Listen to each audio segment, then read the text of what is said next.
I would like to give my heartfelt salutations and thanks to the parents of the Filton 18. Those who are among us and those who are not among us.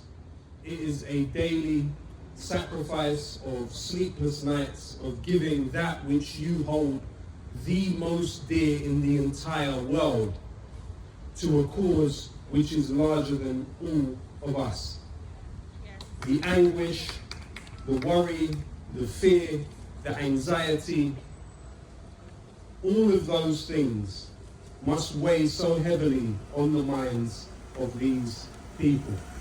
And when Palestine is liberated, it will be through the sweat of the brow of billions of people across the earth. That they understood this issue not as something that they would observe, but as something they had the space to be actively participant in. Palestine today has heroes whose name it doesn't even know yet, but those names will be known at the end.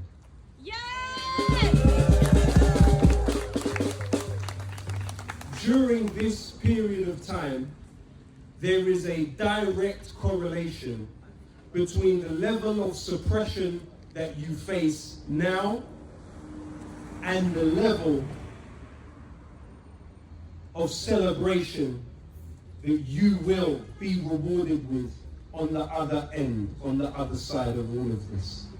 Meaning, in their lifetimes, those people who took the steps to fight for women's suffrage in this country, those people who took the steps, the Chartist movement for 300 years, they fought for the right of people that were not landed gentry to participate in parliamentary process. In their lifetimes, those people were subject to all manner of suppression.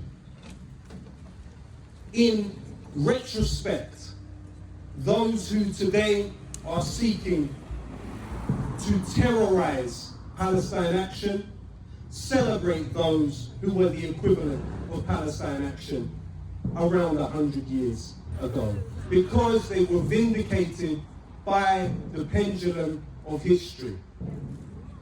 As Thomas Paine said, time converts more than reason.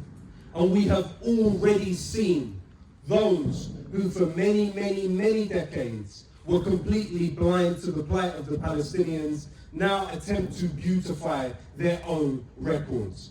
Mark my words when I say, those that tried to ban the marches will claim they were on them in years to come. Those that tried to ban direct action will say they supported it in years to come. And those that stood with the genocide lobby will do everything they can to wash the stains from their hands, and actually, their children and their children's children will bear shame, a burden, because of the activities of their forefathers. What Palestine Action has done, and the brave Filton 18, is write their name in history. They've written their name in history as merely attempting to get this government to act according to its own laws, stipulated through key agreements that it is part of. According to Article 2 of the Genocide Convention, those who are party to it must take steps to avoid and prevent the happening of genocide and prevent the commission of it. Has the British government fulfilled its obligations under international law? As a signatory to the Arms Trade Treaty, Britain is obligated not to make exports of arms if they may be used for violations of international humanitarian law. Has the British government behaved according to international law? No!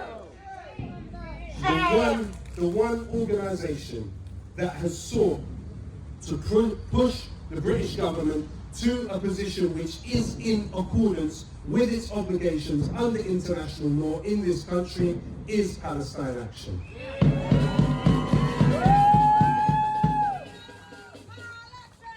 Now, what they're attempting to do is try to position Palestine Action as an aberration in the history of activism in this country. When the United States wanted to station nuclear weapons in this country, a group of women set up the Greenham Common campsite. What did those women do?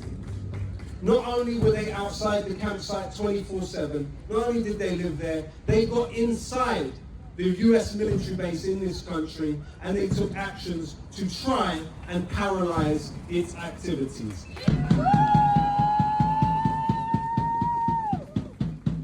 Now today, the base is no longer there. The US nuclear weapons are not there. But you know what is there? A plaque commemorating the presence of the Greenham Common Women's Camp. That in and of itself shows that history will vindicate all of those that have taken these leaps of faith. When a person is taking these steps, they are leaping into what they hope is a better humanity on the other side. They are leaping into a shared humanity with billions of others around the world. And let this be remembered. You can kill the thinker, but you cannot kill the idea.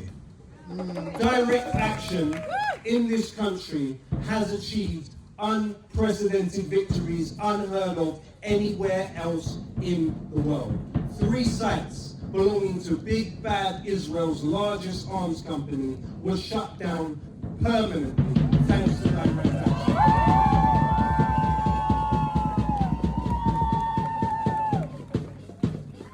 It would be very, very naive to assume